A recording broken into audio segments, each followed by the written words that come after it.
I was actually dating this guy who took me to Young Life for the first time because I was centered my life around him and I would do anything for him. And so I was like, yeah, of course, I'll go.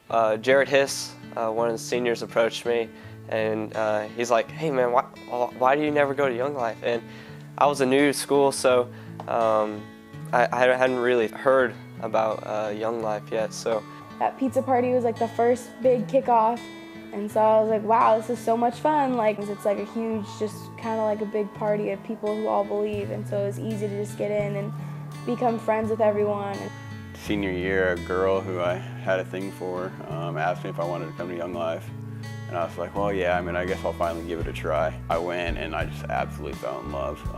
My brother used to be one of the kids there, and he recommended wildlife to me. And eventually, once we got to high school, I remembered it, and some of the kids told me about it. So I went once or twice. I really liked it and remembered how awesome it was. So I started inviting friends, and it became bigger and bigger of a thing in my life. The first time I went to Young Life was right after the accident. You know, they do these things weekly, bi-weekly. So I remember rolling in there with all my friends that they had never been and I had never been. And that time of my life was so unreal in that moment. But what I do remember was walking into the clubhouse. You know, it felt like I was just welcome in. You know, it felt like I was coming back.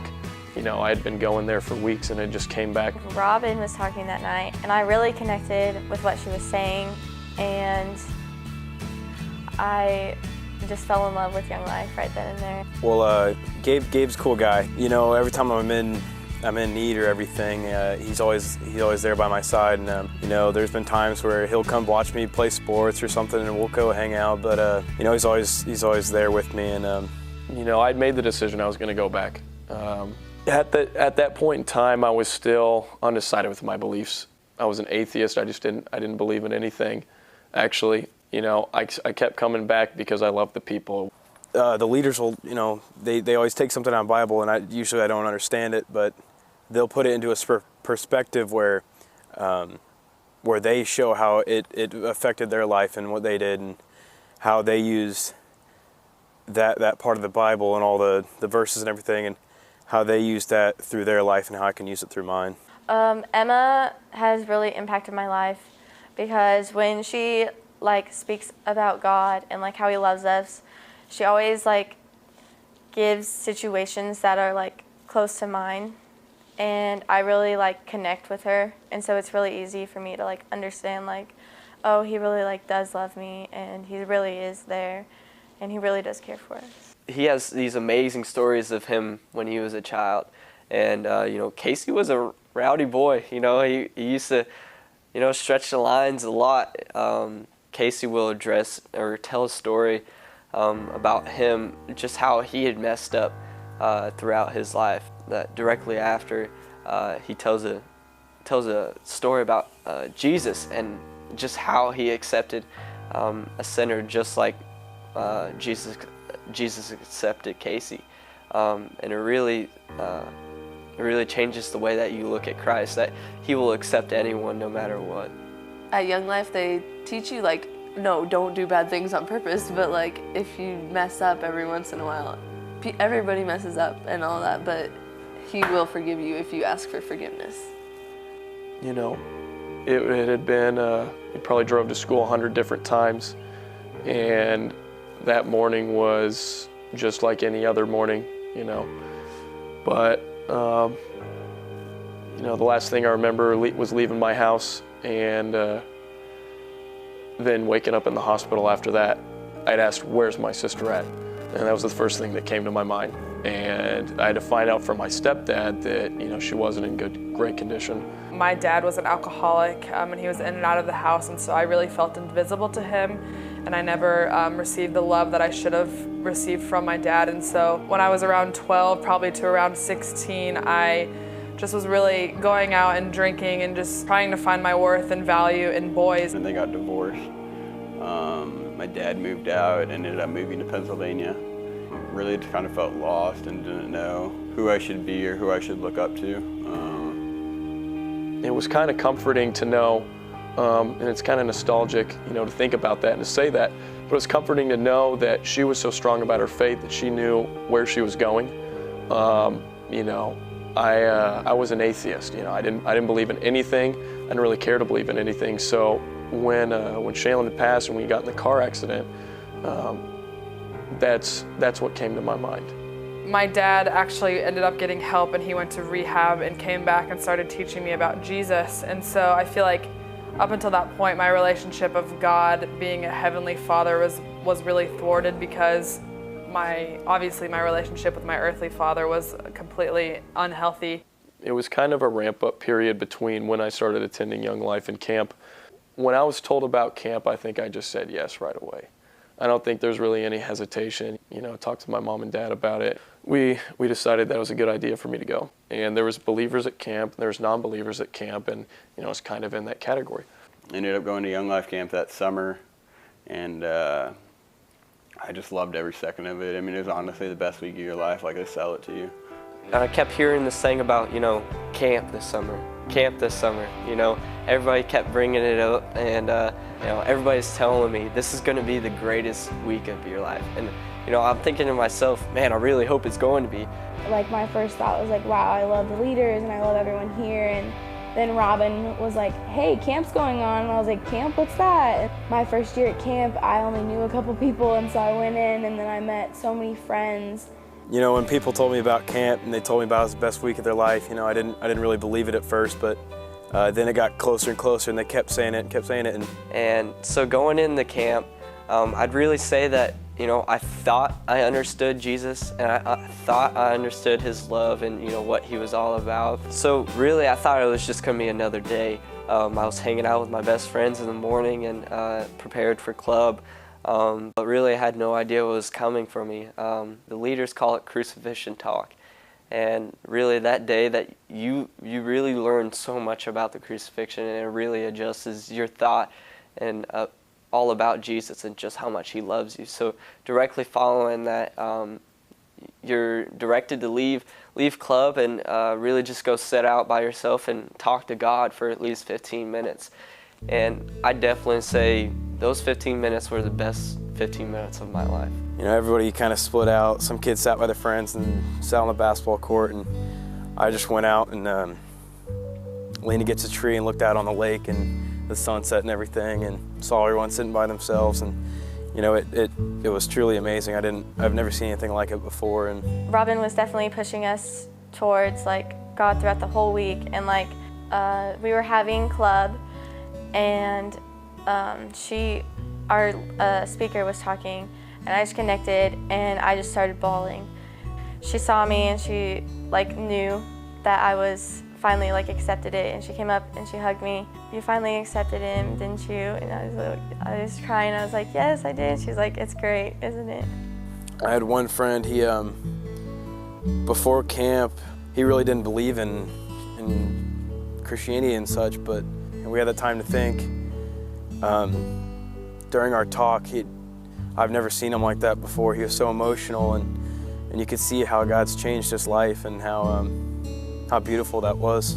Like, when we were in the club room, like, we were singing a song, I think, when, like I really knew then, because, like, I kind of, like, broke down a little bit and, like, had, like, a Jesus moment where I was like, this is so cool. Like, I've never felt this feeling in my whole life before. Like, it was, like, some really cool experience, and I was like, whoa. I accepted Christ definitely at my first year of camp.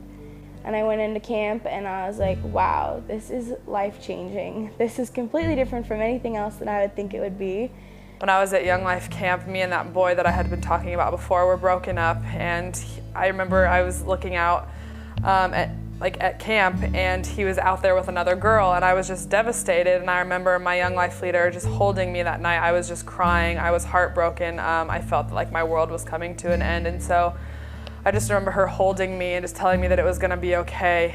The speaker at camp told us to write something on a rock that we wanted to like leave at the feet of Jesus, and so I wrote that relationship down, and then I set it down at the foot of that cross. And I feel like, I don't want to say that like my life completely changed from them, but I knew that something in me was different from that moment going forward. You know, those 15 minutes of silence, you know, I went out and I didn't take it for granted. and just, looking out into the mountains and up at the stars. And, I can't even put a word on it, can't put my finger on what it was, but something just clicked and it all made sense to me. And after that, I remember talking to Brandon. It was a really emotional time for me. But, yeah, no one ever wanted that accident to happen. But, it definitely wasn't my time to go. And I'll never say it was Shaylin's time to go either. But if she was going anywhere, she knew where she was going, and I definitely didn't. So I spent my 15 minutes with God, and I had this overpowering, spirit feeling. And so we go directly to cabin time, and all my best friends there sitting with me. And, you can definitely feel just how intense that moment is when all of you are changing. And Casey basically led us through that whole moment, questioning just what we're feeling, and really led us through that moment. My Young Life leader, he was just such an energetic guy that really showed me that you could be cool and follow Christ, which I didn't really think was possible at that time. Like, I was talking to my mom in Target the other day, and I was like, Mom, I really want to be like Robin when I grow up because she's like the coolest adult ever. And I can't ever think of anyone else that I would like rather be like, because like I really would like want to be involved my whole life, and like they're just the coolest people ever. So after cabin time, Casey and I, we sat down and we talked about, my plans for life, and my plans for life with God, and just how much different it could make. And just that moment was the best time of my life. Just the love of Jesus is so great. Brandon definitely did a lot for me. I've told him thanks and thank you multiple times, but that's just part of why he's here, and he knows that. But I never can give back to him what he gave to me and what he did for me. My leader, Emma, is like a true friend to me. Like, I'm always able to tell her stuff. Like, I've had some really deep family stuff that's going on, and my first thought was, I'm gonna turn to Emma. She's always there, and she always knows what to say. And so when I come to my leader, when I talk to Emma, I'm like, wow, you really speak scripture, and it makes me feel better, and it makes me smile, and I don't know, it just always keeps us going. When I see Robin or Emma at one of my sporting events, I always want to stop right there and go and talk to them, and when people are like, who's that? I'm like, oh my gosh, you don't know who that is? What's wrong with you? And then I'm it just gets really exciting because they show up for you like your friends come to your games, but instead it's your Young Life leader, and it makes you feel really excited because some adult other than your parents and grandparents is there for you. More and more, my leader, Casey Self, taught me how to read the Bible and taught me how to understand the stories. And the biggest thing that I learned was that just how much Christ loves you. Young Life is really big on investing in kids' lives and being their friend. And so camp is awesome. It is truly the best week of anybody's life, but the ministry that Young Life is doing does not end there. And so throughout the year, we have Bible studies with kids. We have this thing called Campaigners, which is a small group. And in my Campaigners group right now, we're going through the book of James. See all these people who love Christ so well and are able to accomplish so many things following Christ. And I wanted to be that, and it really showed that I wanted to be a Young Life leader and that I needed to be a Young Life leader. Got connected with Robin Self and just changed my life. Leading Kawvalley has been such a bright spot in my life that I'm just so happy I did it, and I'm so happy that God put it on my heart. I decided to become a Young Life leader because my Young Life leaders in high school had such an impact on my life, and I feel like it is an honor to be able to pour into kids and to tell them about Jesus and to share my struggles with them, also while having the most fun you could ever have. Without Young Life, my life would be a mess, honestly, because the people here keep me sane, literally. And I don't know what I would do without all these amazing new friends that I've met and all my leaders that I've met. They helped me so much through everything, and through all my problems, I would have no idea where I'd be without Young Life. I think if I wouldn't have started coming to Young Life, my life would be a lot different, because just the impact that my Young Life leaders had on my life in high school, they taught me so many things that I'm not sure I would have learned as young as I did if it were not for them. I feel like that through Young Life and through my Young Life leaders, God has really given me the ability to forgive my dad and to have a healthy relationship with him. Just being a part of Young Life and Kawvalley Young Life in particularly, there's definitely a few of us that, more than a few, that stuck around after the accident. And in that initial club that night of the week, or in the week of the accident, I think our life would have gone in a different direction if some of us had not gone and kept going to Young Life. Shaylin isn't here, but yet she's still impacting people that are here. She would have done a lot of great things in this world, and I intend on carrying that out for her. My name is Gabe Vlasic, and I'm a Young Life leader. My name is Emma Zek, and I'm a Young Life leader. My name is Jennifer Fawcett, and I'm a Young Life leader. My name is Erica Simon, and I'm a Young Life leader. My name is Jeremy Simon, and I'm a Young Life leader. My name is Luke Bisher, and I'm a Young Life leader. My name is Robin Self, and I'm a Wildlife leader. My name is Casey Self, and I'm a Young Life leader. My name is Brandon Byer, and I'm a Young Life leader. My name is Alex Revis, and I'm a Young Life leader.